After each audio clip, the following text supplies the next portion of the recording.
21 अगस्त भारतीय संस्कृति और सनातन संस्कृति पूरी दुनिया में श्रेष्ठ है। भारतवर्ष पर महाकाल की विशेष कृपा है। महाकाल की कृपा से ही भारतवर्ष उन्नति कर रहा है। उपरोक्त विचार प्रदेश राज्य बाल अधिकार संरक्षण आयोग के पूर्व अध्यक्ष डॉक्टर विशेष गुप्ता ने व्यक्त करते हुए कहा कि भारतीय संस्कृति और सनातन संस्कृति। ज्ञात रहे कि डॉक्टर विशेष गुप्ता आज पाटकर कॉलेज रोड पर स्थित महाकाल स्टोर पर आयोजित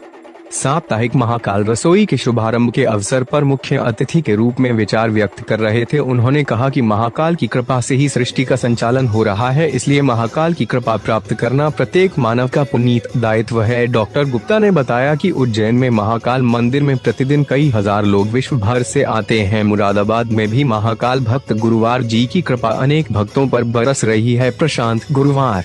जी ने अनेक परिवारों को कष्ट से बाहर निकाला है, उन पर महाकाल की विशेष कृपा है। महाकाल की कृपा पर ही सृष्टि का भविष्य टिका हुआ है। विशिष्ट अतिथि के रूप में ICICI बैंक के प्रबंधक पुष्पेंद्र सिंह ने कहा कि पूरी दुनिया में महाकाल का डंका बजता है। महाकाल सृष्टि के संहारक भी हैं, इसलिए महाकाल को क्रोध नहीं दिलाना चाहिए। विश्व कल्याण के लिए उन्होंने गरल, विष पी लिया तथा नीलकंठ कहलाए। महाकाल रसोई का जो आयोजन हो रहा है, वहाँ पर आए मुख्य अतिथि के रूप में पूर्व बाल अधिकार संरक्षण आयोग के अध्यक्ष श्री विशेष गुप्ता जी, उनसे जो है मैं महाकाल के बारे में, भारतीय संस्कृति और सनातन धर्म के बारे में जानकारी लूंगा। गुरुजी, आपका जो गैलेक्सी टाइम न्यूज में स्वागत है। बहुत बहुत धन्यवाद। आज जैसी चर्चा आपने अभी की है कि ये इच्छा पूर्ति अनुसंधान केंद्र पारकर रोड पर जो महाकाल गुरु आदरणीय प्रशांत गुप्ता जी के द्वारा यहाँ संचालित किया जा रहा है, लगभग 3 साल से अधिक समय से ये महाकाल रसोई का संचालन यहाँ हो रहा है। इस संचालन को लेके इन्होंने जो यहाँ कार्य किया है, या महाकाल को लेकर जो इन्होंने उस सनातन संस्कृति से जुड़े हुए भगवान शिव का जो विस्तार यहाँ पर किया है, उससे एक नई प्रकार की चेतना पैदा हुई। हम सभी जानते हैं कि उज्जैन महाकाल पूरी दुनिया में भगवान शिव का संदेश देने के लिए अकेला संस्थान है, और भारतीय जनता पार्टी के प्रधानमंत्री आदरणीय मोदी जी ने उसको पूरी की पूरी गैलरी बनाने में वहाँ जिस प्रकार से सहयोग दिया है, तो पूरी दुनिया का आज केंद्र, बाकी केंद्रों के मुकाबले वो चाहे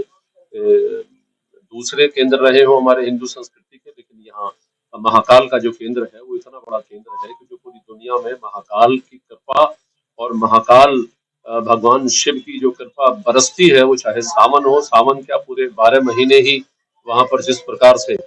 लोगों का आना जाना रहता है, भक्तों का आना जाना रहता है। यहाँ मैं आभारी हूँ, कम से कम यहाँ मुरादाबाद में पारकर रोड पर यहाँ प्रशांत गुप्ता जी जो यहाँ हमारे प्रशांत महाकाल गुरु भी हैं, इन्होंने जो यहाँ शुरू किया है, उससे एक नई प्रकार की जागृति और चेतना, और भारतीय संस्कृति सनातन के चूंकि केंद्र में रहे हैं भगवान शिव, इसलिए उसका भी विस्तार कहीं ना कहीं। और मैं तो ये कहूंगा कि कोरोना काल का चाहे कैसा भी कठिन समय रहा हो, लेकिन महाकाल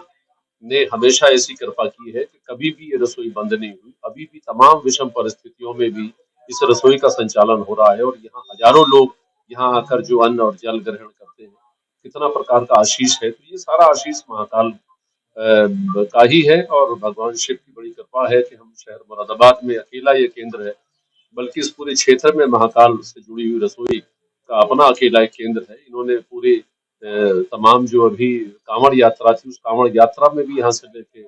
गजरौला था, गजरौला से लेके अमरोहा, तमाम मैं देखता हूँ कई इनके केंद्र है जहाँ पर लोगों में ऐसा आकर्षण बना हुआ है आज के साहब हम भी महाकाल रसोई को प्रारंभ कराना चाहते हैं। तो ये बहुत बड़ी कृपा महाकाल की हम पर है ही। लेकिन यहाँ स्थानीय स्तर पर मुरादाबाद में प्रशांत जी ने जिस प्रकार से यहाँ इस रसोई का संचालन किया है, निश्चित तौर पर हम सब उनके आभारी हैं और अपना आशीष भी प्रदान करते हैं, और भगवान शिव से ये प्रार्थना करते हैं महाकाल से कि उनको ठीक रखे, स्वस्थ रखे, इस परिवार पर महती कृपा रहे, और हम सब लोग इस रसोई से जुड़कर एक प्रकार का सनातन संस्कृति का संदेश हमेशा पहुंचाते रहे, इसको विस्तार देते रहे। गुरुजी, मैं ये जानना चाह रहा हूँ आपसे कि जो यहाँ पर भक्तगण है, उनकी संख्या दिन प्रतिदिन कितनी बढ़ रही है अंदाजे से? नहीं, मुझे लगता है कि शुरुआती दौर में जब 3 साल से पहले हम लोगों ने शुरुआत की थी तो मुश्किल से 10-20 लोग आते थे, लेकिन आज की उसमें हजारों लोगों की संख्या, और वो बल्कि प्रतीक्षा रहती है पूरे उसमें कि महाकाल रसोई की जो संचालन है, इस संचालन का शाम का लोगों को इंतजार रहता है। और मैं देखता हूं कि केवल यहाँ सामाजिक आर्थिक रूप से कमजोर वर्गों के लोग ही नहीं आते, बल्कि अच्छे अच्छे घरों के अभिजात वर्ग के लोग भी कम से कम इस रसोई की स्थापना को लेके उनके अंदर जो विश्वास जगा है। शुरुआती दौर में हम देखते हैं कि आदमी यहाँ से सीधा निकल जाता था, लेकिन अब मैं वर्तमान में देखता हूँ कि यहाँ अच्छे परिवारों के लोग भी, चाहे वो यहाँ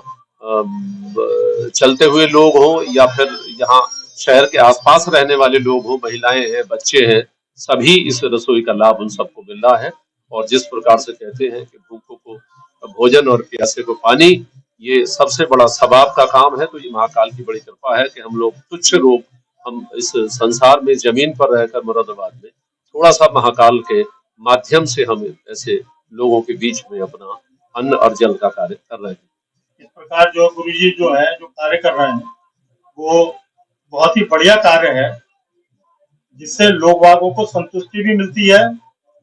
हाँ, सबसे बड़ी स्थिति ये है कि कई बार मैं देखता हूँ शहर में अनेक प्रकार की रसोई जो किसी के जन्म के नाम पर, किसी की मृत्यु के नाम पर, ये अकेली एक रसोई है जो महाकाल की कृपा से चल रही है। मैंने कई बार देखा है कि तमाम विषम परिस्थितियों में, जहाँ कारोबार बंद है, जहाँ कोई आमदनी नहीं है किसी प्रकार से, तो जहाँ कहीं आमदनी नहीं है या कारोबार बंद है, इस आधार पर भी रसोई का चलना ये दर्शाता है कि महाकाल की बिना कृपा के संभावित नहीं हो पाता। इसलिए उन सब लोगों पर कृपा है जो इससे न केवल जुड़े हैं, बल्कि जो इसका लाभ भी उठा रहे हैं, जो बेनिफिशियरी हैं, जो लाभान्वित इससे हो रहे हैं, उन पर भी बिना कृपा के कोई भी किसी के भूख की पूर्ति नहीं कर सकता, कोई भी किसी के प्यास को नहीं बुझा सकता जब तक महाकाल की महती कृपा ना हो। तो महाकाल का बड़ा नाम है इस सनातन संस्कृति के अंतर्गत, और हम लोगों पर उनकी कृपा बनी रहे, ये हम महाकाल से प्रार्थना करते हैं, विनती करते हैं।